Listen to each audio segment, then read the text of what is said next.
Terror funding case में मीरवाइज मौलवी उमर फारूक से एनआईए दिल्ली में पूछताछ कर रही है। मीरवाइज आज सुबह दिल्ली पहुंचे। इंदिरा गांधी एयरपोर्ट से मीरवाइज को सख्त सिक्योरिटी के बीच एनआईए दफ्तर पहुंचाया गया। एनआईए के तीसरे समन पर मीरवाइज दिल्ली गए हैं। इससे पहले उन्हें 2 मरतबा दिल्ली तलब किया गया था।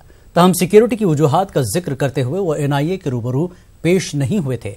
जराये के मुताबिक एनआईए मीरवाइज से पूछे जा रहे सवालात को लिखवा भी रही है। मीरवाइज से उनके बैंक अकाउंट्स और दीगर असासों के बारे में भी पूछा गया है। जराये का कहना है कि कश्मीर के रहने वाले कई हवाला कारोबारियों से मुताल्लिक भी मौलवी उमर फारूक से सवाल किया गया है। एनआईए की छापेमारी के वक्त जब्त करदा चीजों की भी तफसीलात मांगी गई है। जानकारी के मुताबिक मीरवाइज से बैरून ममालिक में रहने वाले उनके रिश्तेदार, दोस्त, अहबाब, कारोबारियों के ताल्लुक से भी सवाल किया गया है।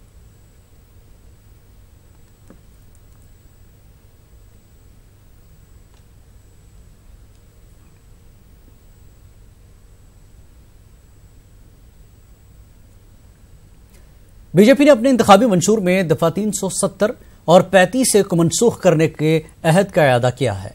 दिल्ली में वज़ीर-ए-आज़म नरेंद्र मोदी, बीजेपी सदर अमित शाह की मौजूदगी में बीजेपी ने अपना इंतखाबी मंशूर जारी किया।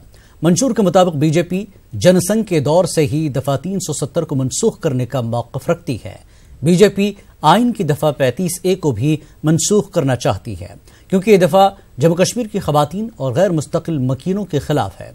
बीजेपी का मानना है कि दफा 35A रियासत की तरक्की में रुकावट है। मंशूर में कहा गया कि रियासत के तमाम मकीनों के लिए महफूज और पुरअमन माहौल की फराहमी के लिए तमाम तर इक़दाम किए जाएंगे। मंशूर में कहा गया कि रियासत की तरक्की में हायल होने वाली तमाम रुकावटों को दूर किया जाएगा और तीनों खित्तों को मुनासिब व माली वसाइल फराहम किए जाएंगे। कश्मीरी पंडितों की बहिफाजत वापसी को यकीनी बनाने के लिए भी तमाम तर इक़दाम का यकीन दिलाया गया है। मगरबी पाकिस्तान, POK और जम्मू के रेफ्यूजीज के बाज़ाबातकारी के लिए माली इमदाद दी जाएगी। बीजेपी का कहना है कि जम्मू कश्मीर में अमन व अमान को यकीनी बनाने के लिए फैसलाकुन कार्रवाइयों और मजबूत पॉलिसी के जरिए गुज़श्ता 5 बरसों में दरकार जरूरी इक़दाम किए गए हैं। वज़ीर-ए-आज़म ने कहा कि मंशूर में 75 वादे किए गए हैं, जिन्हें मुअय्यना वक्त में पूरा किया जाएगा। मोदी ने कहा कि हम एक मिशन, एक सिमत के तहत आगे बढ़ रहे हैं। हम जब इस मैनिफेस्टो को लेकर के आए हैं तो साफ है हमारे मन में, वन मिशन, वन डायरेक्शन। हम देश को समृद्ध बनाने के लिए, सामान्य मानवी के सशक्तिकरण को लेकर के, जन भागीदारी को बढ़ाते हुए, लोकतांत्रिक मूल्यों को महत्व देते हुए, और सरकार की सबसे बड़ी कसौटी ये नहीं होती है कि आपने क्या किया, सरकार की सबसे बड़ी कसौटी है लास्ट माइल डिलीवरी की। और इसलिए वन मिशन, वन डायरेक्शन लेकर के हम आगे बढ़ना का हमारा निर्धारित मंत्र है। उसी प्रकार से हमारे समाज में विविधताएं हैं। भाषा की विविधता है, जीवन स्तर की भी विविधता है, शिक्षा में भी विविधता है, जीवन शैली में भी विशेषता है। और इसलिए एक ही डंडे से सबको हाँका नहीं जा सकता, और इसलिए विकास को हमने मल्टी लेयर बनाने की दिशा में, इसमें हमने समाहित करने की पूरी कोशिश की है। रियासती बीजेपी के सीनियर लीडर कविंद्र गुप्ता ने कहा कि बीजेपी 370 को हटाने की अहदबंद है। वो पार्टी के मंशूर पर अपना रद्दमल जाहिर कर रहे थे। उन्होंने कहा कि बीजेपी ने रियासत में क़याम अमन के लिए इक़दाम किए हैं। पार्टी का पहले से ही इलेक्शन का ये एजेंडा है। जब भी इस प्रकार का माहौल बनेगा, भारतीय जनता पार्टी इस जम्मू कश्मीर से धारा 370 और 35 से ख़त्म करने वाली है। इस धारा के कारण से जो आज कश्मीर की स्थिति है, अलगाववाद पैदा हुआ, बेरोजगारी पैदा हुई और देश विरोधी लोग पैदा हुए। इस सारे हालात में भारतीय जनता पार्टी का संकल्प है, आने वाली जब पुनः सरकार बनती है जम्मू कश्मीर में और सेंटर में, तो भारतीय जनता पार्टी इनको हटाएगी। ऐसा नहीं है, आज तक भारतीय जनता पार्टी ने इसके लिए डॉक्टर श्यामा प्रसाद मुखर्जी का बलिदान दिया है। हमारे हीरानगर, रामबन और जोड़िया में सैकड़ों शहीद हुए हैं। तो ये भारत के साथ जो जम्मू कश्मीर के रिश्ते हैं उसको तोड़ती है, इसलिए इसका तोड़ना तो तय है और भारतीय जनता पार्टी इसको तोड़ेगी। सरकारें जम्मू कश्मीर में और वहाँ पर आएंगी तो इसको पक्का तोड़ा जाएगा। ऐसा वातावरण अभी कभी बना नहीं। जम्मू कश्मीर में जो पिछली सरकार थी उसमें एजेंडा ऑफ अलायंस को लेकर के इन चीज़ों को थोड़ा परे रखा गया था। तो मुझे लगता है कि सारे माहौल में जब भी समय बने, और हम जीरो टॉलरेंस भी कर रहे हैं, और जिस प्रकार से हमने कश्मीर में एक सफाया शुरू किया है अमन और चैन के लिए, तो मुझे लगता है कि जीरो टॉलरेंस 370 और 35 से हमारे मुख्य मुद्दे रहेंगे। पीडीपी सदर महबूबा मुफ्ती ने बीजेपी को वार्निंग देते हुए कहा कि दफा 370 के साथ खेल खेलने से बाज आए, वरना पूरा खित्ता आग की लपेट में आ जाएगा। महबूबा मुफ्ती ने कहा कि दरअसल बीजेपी हर महाज पर नाकाम हो चुकी है, लिहाजा वो ऐसे मौज़ूआत को उठाते हुए वोट हासिल करने की फिराक में है। तमाम महाज पे नाकाम हो गई है, चाहे बेरोजगारी हो, चाहे किसानों के मसले मसाइल हो, चाहे महंगाई हो, हर मसले पे वो नाकाम हो गई। इसलिए वो ऐसे इश्यूज ढूंढ रही है जिससे वो लोगों को दोबारा जो है अपने इलेक्शन में जिनसे वोट हासिल कर सके। तो जहां तक 370 का सवाल है, मैंने कई बार कहा है कि 370 जम्मू कश्मीर को मुल्क के साथ जोड़ता है। जब आप इस पुल को तोड़ते हो, 370 को तोड़ते हो, तो हिंदुस्तान का जम्मू कश्मीर पे कब्जा नाजायज हो जाता है। तो वो it becomes N occupational force. Already Jammu Kashmir जो है एक बारूद के ढेर पे बैठा हुआ है, जिसकी हमने एक झलक पुलवामा में देखी। अगर इस किस्म के बयानों से बीजेपी बाज नहीं आती, अगर इस किस्म के जो उनके इंटेंशंस हैं, जो उनके इरादे हैं, उनसे वो बाज नहीं आती, तो जम्मू कश्मीर न सिर्फ जम्मू कश्मीर को, न सिर्फ मुल्क को, बल्कि पूरे खित्ते को जला के राख कर देगा। तो इसलिए मेरी वार्निंग है बीजेपी वालों को कि आप आग के साथ खेलना बंद कर दो। जम्मू कश्मीर में बारूद है, आप चिंगारी फेंकोगे तो ना जम्मू कश्मीर रहेगा, तो ना हिंदुस्तान रहेगा, और ना यहाँ जो पूरा खित्ते में आग लग जाएगी। और जो पिछले 70 साल से जम्मू कश्मीर के लोग जो लड़ रहे हैं किसी मकसद के लिए, तो खुद ब खुद आप जम्मू कश्मीर को के मसले को, जम्मू कश्मीर को आप जब 370 से जम्मू कश्मीर को आजाद करोगे तो आप जम्मू कश्मीर को मुल्क से भी आजाद कर दोगे। नेशनल कॉन्फ्रेंस के सदर डॉक्टर फारूक अब्दुल्ला ने आज एक मुतनाज़ा बयान दिया है। बीजेपी के इंतखाबी मंशूर में दफा 370 को मनसूख करने से मुताल्लिक फारूक अब्दुल्ला ने कहा कि अगर इस दफा को मनसूख किया जाता है तो रियासत का मुल्क से इल्हाक कैसे बाकी रहेगा। फारूक अब्दुल्ला ने मजीद कहा कि अल्लाह को यही मंजूर होगा कि हम इनसे आजाद हो जाएं। एनसी सदर डाउनटाउन श्रीनगर में एक मजमे से खिताब कर रहे थे। फारूक अब्दुल्ला ने कहा कि रियासत के मुस्लिम अक्सरियती मौक़िफ़ को तब्दील करने की बड़ी साजिश रची जा रही है। फारूक अब्दुल्ला ने कहा कि अगर ऐसी कोई कोशिश होती है तो वो खामोश नहीं बैठेंगे। फारूक अब्दुल्ला ने मीरवाइज मौलवी उमर फारूक को NIA की तरफ से दिल्ली तलब करने पर कई सवाल खड़े किए हैं। फारूक अब्दुल्ला ने कहा कि मरकज कश्मीरियों को दबाने की कोशिश कर रही है, लेकिन हम दबने वाले नहीं हैं। ये क्या उसको मिटाना चाहते हैं? समझते हैं कि बाहर से लाएंगे, बसाएंगे, हमारा नंबर कम कर देंगे, हम क्या सोते रहेंगे? हम इसका मुकाबला करेंगे इंशाअल्लाह। हम इसके खिलाफ खड़े हो जाएंगे। 370 को कहते हो खत्म करो, अरे करोगे तो फिर इलाहा किधर रहेगा? अल्लाह की कसम कहता हूं, मेरे ख्याल से अल्लाह को यही मंजूर होगा हम इनसे आजाद हो जाएं। करें, हम भी देखते, हम भी देखते, मैं भी देखता हूं फिर कौन इनका झंडा खड़ा करने के लिए तैयार है। रियासती कांग्रेस के सदर और अनंतनाग पार्लिमानी नशिस्त के उम्मीदवार गुलाम अहमद मीर ने कहा कि बीजेपी इंतखाबात के वक्त पर मुख्तलिफ हथकंडे आजमा रही है। बीजेपी के मंशूर के हवाले से मीर ने कहा कि दफा 370 को लेकर बीजेपी पहले से ही सियासत कर रही थी। उन्होंने कहा कि बीजेपी मीरवाइज समेत कई मजहबी लीडरान को तंग करने की कोशिश कर रही है। उन्होंने कहा कि बीजेपी और PDP सरकार ने लोगों के जख्मों पर नमक लगाने का काम किया है। उन्होंने कलर पहलगाम में वर्करों के जलसे से खिताब किया। इरफान कलर, गुलजार अहमद वानी, बशीर अहमद वानी, हिलाल अहमद शाह समेत कई लीडरान ने खिताब किया। पार्टी का बुनियादी तो उनका जो बढ़ावा हुआ वो यही कहते कहते हुआ कि जम्मू कश्मीर में 370 खत्म करेंगे, 35A को एबॉलिश करेंगे, ये तो उनका बुनियाद है। इसी पर तो वो उभरी है party.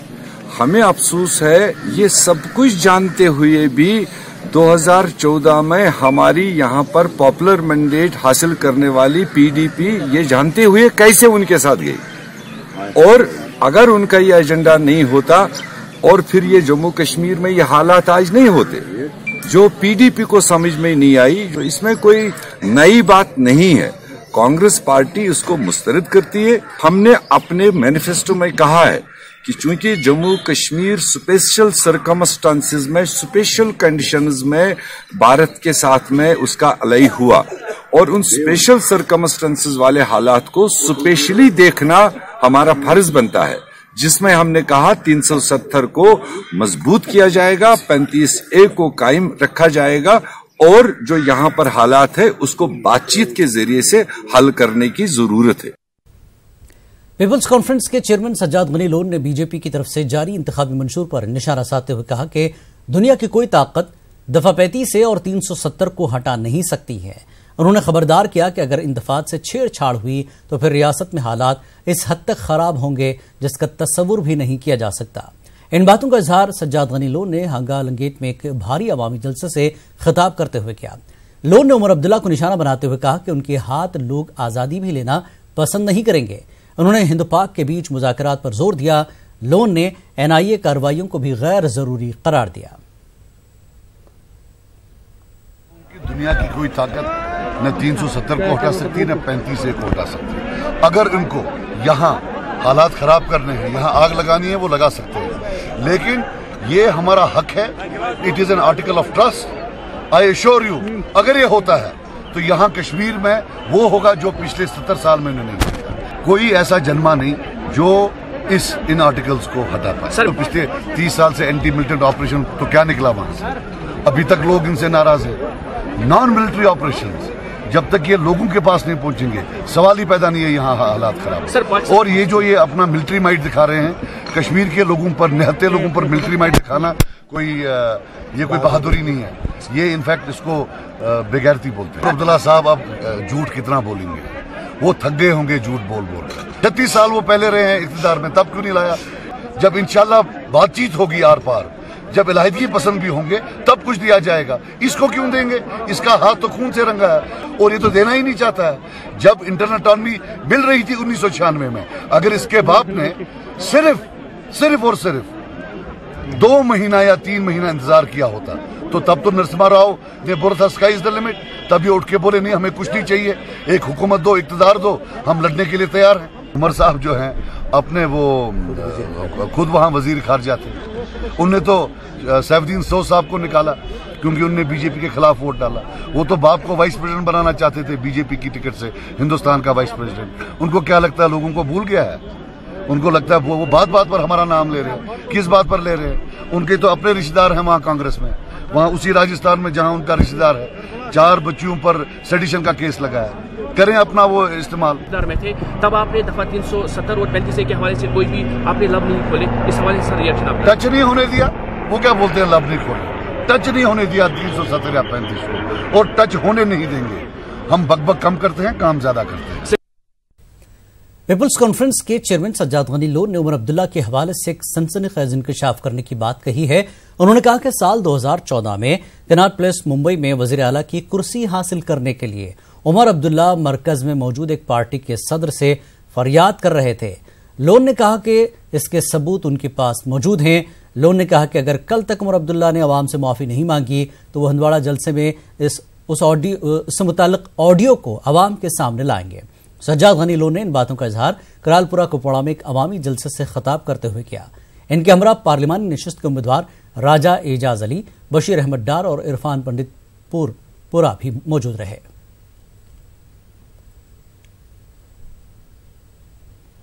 Breaking news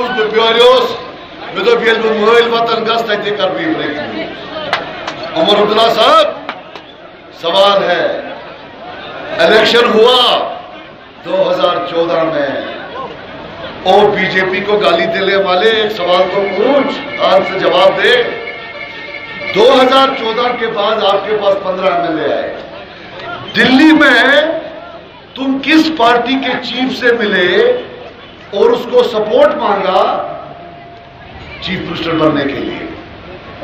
Connaught place के पास एक 8 माला बिल्डिंग है, 6ठे माले में तू 2.5 घंटे किसके साथ बैठा था? ये सवाल है, किसके साथ बैठा था? किससे मांग रहा था सपोर्ट? कल हंदवारा में जवाब दूंगा। अगर मर्द का बच्चा है तू जवाब देना रात को।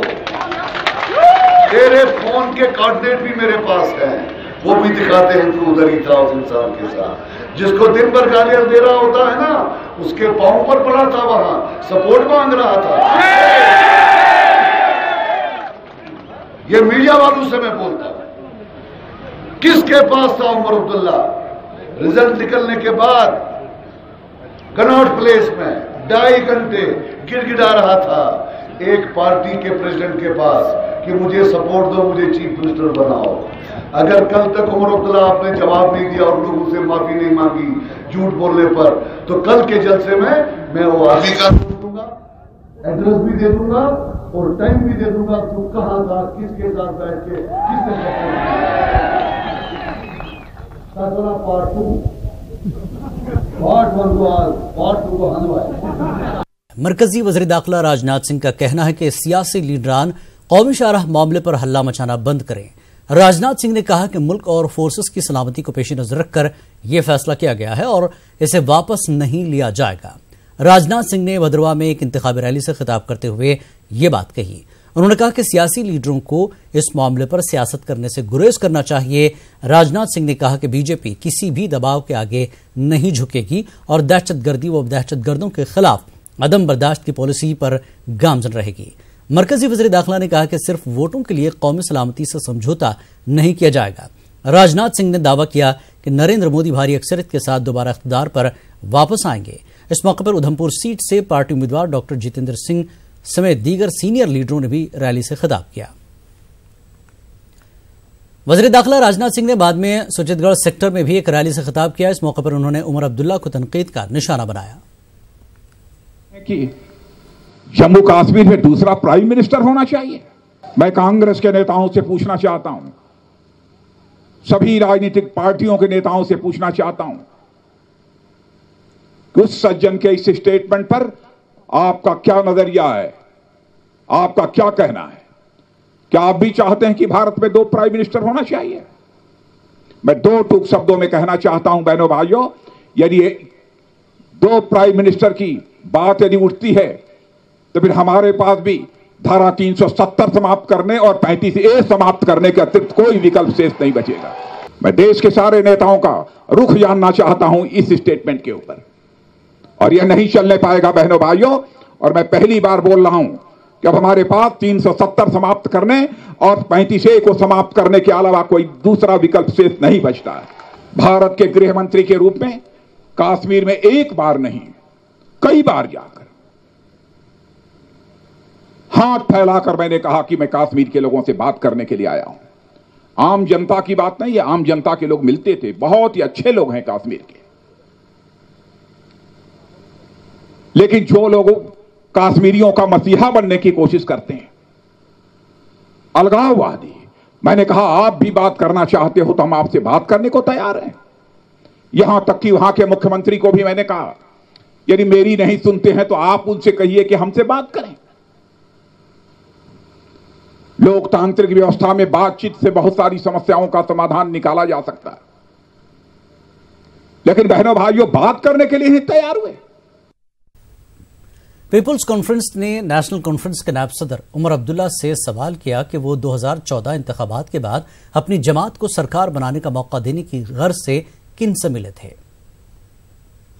वो ये खुलासा नहीं करते हैं तो कल इंशाअल्लाह जो हमारी हंदवारा में जो पब्लिक मीटिंग है, जो कि हिस्टोरिकल मीटिंग रहेगी, इतनी बड़ी मीटिंग अभी तक सरजमीन कश्मीर में नहीं हुई है, उसमें सजाद गनी लोन साहब वो जिनसे मिले और कहाँ मिले उसका बेवड़ा सब लोगों के सामने पेश करेंगे।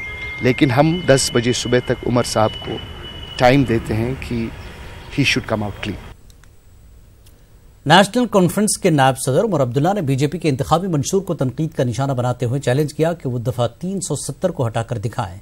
हंदवाड़ा में एक अवामी जलसे से खिताब के दौरान उमर अब्दुल्ला का कहना था कि रियासत की खुसूसी पोजीशन पर कोई समझौता नहीं किया जाएगा। उन्होंने कहा कि कश्मीर का मुल्क के साथ इल्हाक शराइत की बुनियाद पर हुआ है। उन्होंने कहा कि नेशनल कॉन्फ्रेंस रियासत की खुसूसी पोजीशन के साथ छेड़छाड़ बर्दाश्त नहीं करेगी। साबिक वजीर चौधरी मोहम्मद रमजान ने भी जलसे से खिताब किया। उमर अब्दुल्ला के हमरा नासिर असलम वानी समेत दीगर लीडरान भी थे। हमारी तो कोशिश यही रहेगी कि यहाँ मिल्टन बने ही नहीं। बदकिस्मती से बीजेपी ने जो रास्ता इख्तियार किया है, यहाँ लोगों को दबाने का, डराने का, उनको तंग करने का, उससे जो है माहौल और हमारे हालात जो है वो बेहतर नहीं होंगे।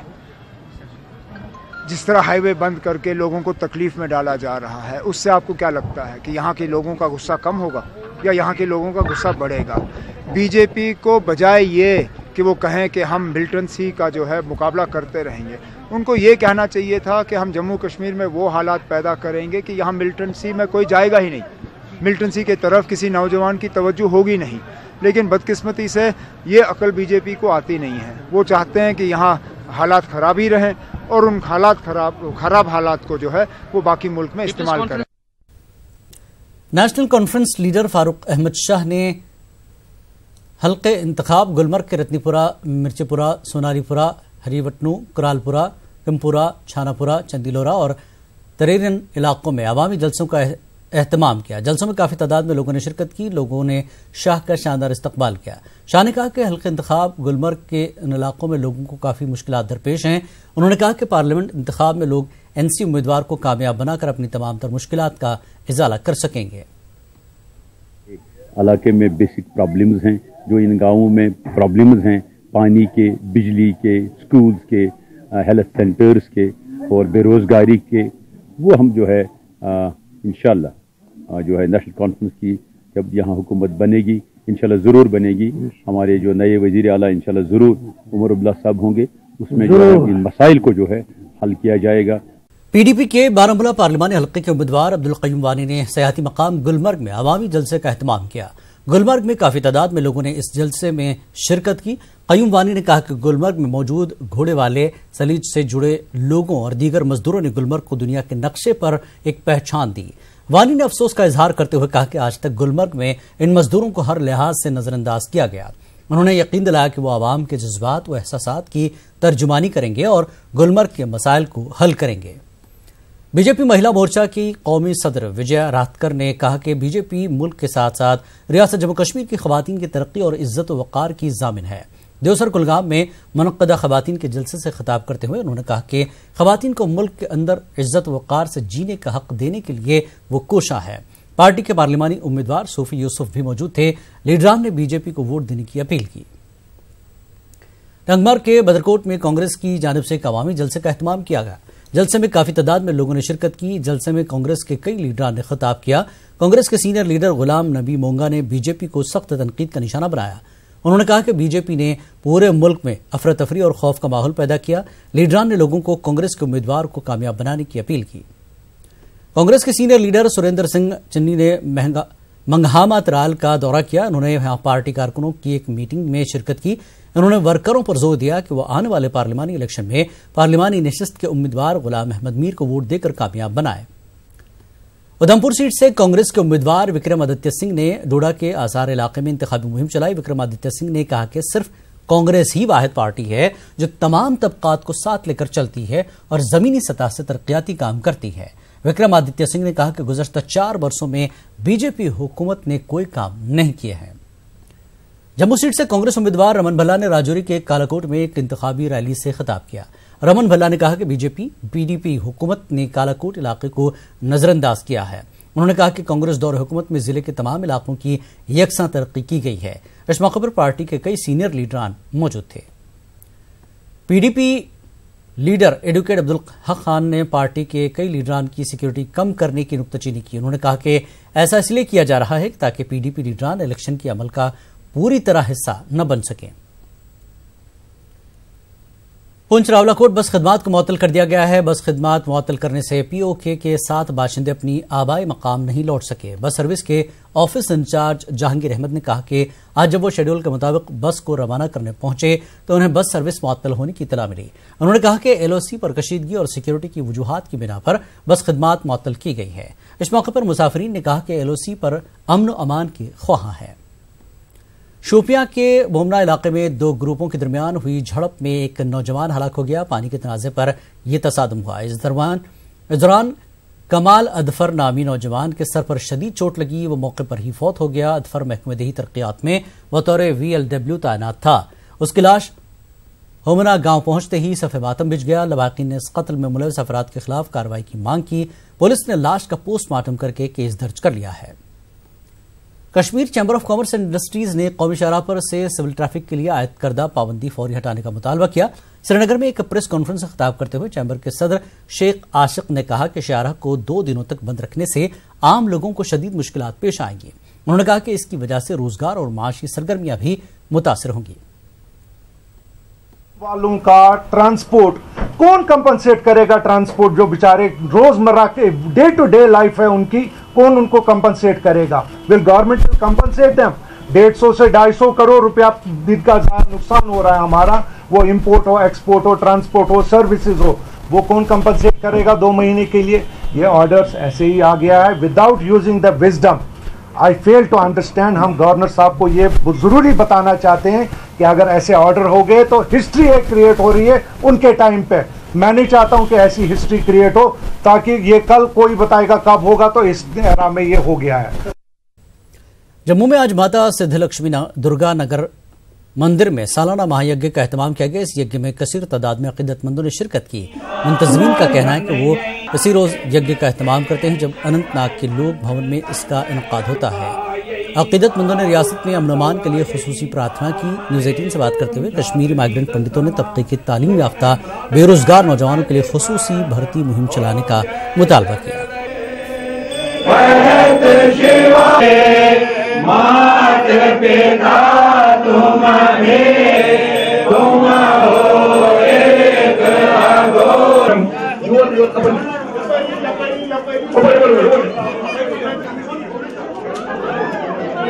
आज के दिन वहाँ तहर शहर खाते हैं, पीले चावल सारा गाँव, और उधर पैपन शैपन करते थे तो बांटते थे आपस में। हम कश्मीरी विस्थापित के बाद ये मंदिर हमने दुर्गा नगर में इसको स्थापित किया। माता की मूर्ति लगी है, आप देख ही रहे होंगे।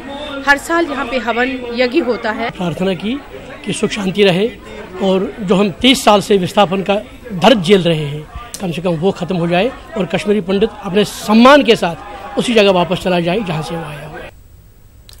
मारूफ क्लासिकी डांसर मंजू वजीर ने अभिनव थिएटर में जम्मू के बच्चों के साथ अपना मुजाहरा पेश किया।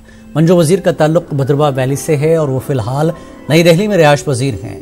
इंडियन क्लासिकल डांस पर 2 रोज़ा वर्कशॉप मुनक्किद किया गया और उन्होंने बच्चों के साथ अपना मुजाहरा पेश किया। मंजू वजीर के मुजाहरे की खूब सताइश की गई। मंजमी इलाके में स्कूली तलबा और उनके सरपरस्तों ने बड़े पैमाने पर एहतजाज किया। दरअसल 5 साल पहले मंजमी में वाक़े सरकारी स्कूल का दर्जा बढ़ाते हुए इसे हायर सेकेंडरी स्कूल किया गया था। ताहम इस फैसले के 5 वर्षों बाद भी स्कूल में क्लासेस मुनक्किद नहीं हुई हैं। मुजाहिरीन ने DC ऑफिस के बाहर एहतजाज किया और 2 घंटों तक सड़क को ब्लॉक कर दिया। मुजाहिरीन का कहना है कि महकमे तालीम और जिला इंतजामिया से बारहा नुमाइंदगी की गई लेकिन इस जानिब कोई तवज्जो नहीं दी गई। इस मौके पर DC डोडा डॉक्टर सागर ने मुजाहिरीन को मसले के हल का यकीन दिलाया। जम्मू कश्मीर में पार्लिमानी इंतखाबात में हिस्सा लेने वाले बेशतर उम्मीदवार करोड़पति हैं। सियासी लीडरों के असासों में अचानक इजाफे से यह जाहिर हो रहा है कि सियासत आवाम की खिदमत कम और सियासतदानों की झोली भरने का आसान जरिया बन गई है। पेश है समीर भट्ट की यह रिपोर्ट।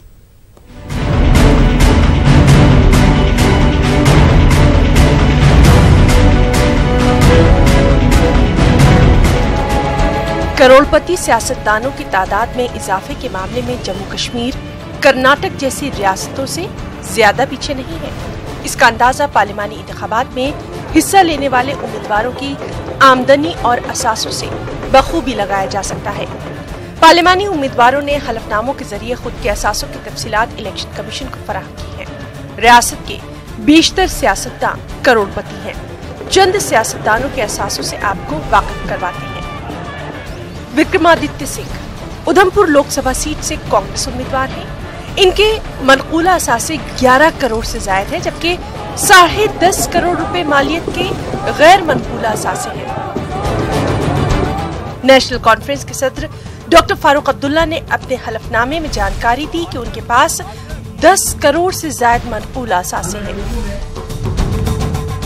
जम्मू पुंछ सीट से बीजेपी उम्मीदवार जुगल किशोर शर्मा के पास तकरीबन 2 करोड़ रुपए मालियत के मनकूला असासे हैं। ताहम जुगल किशोर के मुताबिक 34 करोड़ से ज्यादा रकम वो बैंकों और दीगर मालियाती इदारों को वाजिबुल अदा है। बारामूला नशे से एनसी उम्मीदवार मोहम्मद अकबर लोन के पास 7 करोड़ से ज्यादा असासात है। उधर मरकजी वजीर मुमलिकत डॉक्टर जितेंद्र सिंह तकरीबन 6 करोड़ रुपए मालियत के मनकूला और गैर मनकूला असासों के मालिक है। रमन भल्ला 2.5 करोड़ से ज्यादा असासे रखते हैं। श्रीनगर से पीपल्स कॉन्फ्रेंस के उम्मीदवार इरफान रजा अंसारी की अगर बात करें तो उन्होंने मजमूई तौर पर 7 करोड़ से ज्यादा मनकूला असासे होने का जिक्र किया है, जबकि हलफनामे के मुताबिक उनके पास 9 करोड़ रुपए मालियाती की कई बेशकीमती कारें मौजूद है। बारामूला की अगर बात करें तो बारामूला से पीपल्स कॉन्फ्रेंस के उम्मीदवार राजा एजाज अली रिटायर्ड आईजीपी हैं और उनके मजमूई असासे 14 करोड़ से ज्यादा है। बदउनवानी के खिलाफ मुहिम चलाने वाले जुहदकारों ने पॉलिटिकल बिजनेस के इस बढ़ते रुझान पर तशवीश का इजहार किया और इस हवाले से सख्त कवानीन की वकालत की है। फंड्स तो काफ़ी आते हैं यहाँ पे, ऐसा नहीं है कि स्टेट में फंड्स नहीं आते, लेकिन यहाँ पे यूटिलाइज नहीं किए जा रहे हैं। काफ़ी हद तक मैनिपुलेशंस हो रही हैं। काम अगर सपोज कोई टेंडर निकलता है 20 करोड़ का, काम उसमें 20 लाख का ही होता है और बाकी ये लोग मैनिपुलेशन बुक्स में मैनिपुलेशंस करके दिखा देते हैं कि हमने यहाँ पे काम किया है। अभी लोकपाल जो है हमारे नियुक्त भी हो गए हैं, तो जैसे जैसे ये कानून जो है और ज़्यादा स्ट्रांग होता जाएगा, हर एक राज्य में लोकायुक्त जो है नियुक्त हो जाएंगे, उसके बाद काफ़ी हद तक जो है ये करप्शन और ये जो मैनिपुलेशंस है वो रुक जाएंगी। Politics is one industry where you doesn't have to invest anything other than your tongue. तो एक ऐसी इंडस्ट्री जहां सिर्फ आपने ज़बान का ही इस्तेमाल करना और 24 घंटे झूठ बोलना है और फिर करोड़पति से अगली बार जब इनके आप देखोगे एफिडेविट तो अरबपति होंगे। इससे बड़ी मिंटिंग मशीन जो है, सियासत से बड़ी मिंटिंग मशीन पूरे भारतवर्ष में कोई नहीं है और उस पर जो चल पड़ा एक बार तो वो उसके बिना रह नहीं सकता, क्योंकि सियासत एक एडिक्शन होगी। बेशतर सियासी पार्टियों में करोड़पति उम्मीदवार हैं और चंद आजाद उम्मीदवारों के असासे भी करोड़ों में ही हैं। जब सियासतदानों से इस ताल्लुक से बात की गई तो वो वाज़ेह जवाब देने से बचते नजर आए। जो गलत तरीके से पैसा कमाया गया है उसके बारे में लोग सवाल कर सकते हैं। अगर किसी के पास कोई खानदानी पैसा है या बिजनेस से पैसा आया है तो उसमें अगर टैक्स भरा है तो उसमें कोई प्रॉब्लम नहीं। इलेक्शन कमीशन का काम है, अगर गलत तरीके से कोई भी पैसा कमाता है या पैसा किसी ने जोड़ा है तो उसके बारे में इलेक्शन कमीशन सवाल उठा सकता है। इनकम टैक्स के लोग सवाल उठा सकते हैं। वहीं प्रॉपर्टी है वो देखना डिपार्टमेंट का काम है, वो चेक करे। हर एक साथी का वहाँ पे पूरा अख्तियार उनको है। एक जानिब तरक्याती प्रोजेक्ट्स और यौमिया उजरत पर काम करने वाले मजदूरों की उजरतें अदा करने के लिए रियासती हुकूमत के पास पैसे नहीं है और दूसरी जानिब कर्ज के बोझ तले दबी इस रियासत में करोड़पति उम्मीदवारों की तादाद में इजाफे से कई सवालात उठना लाजमी है और इन सवालात का जवाब इन्हीं सियासतदानों को देना होगा। न्यूज़ 18 उर्दू के लिए जम्मू से समीर भट्ट की रिपोर्ट।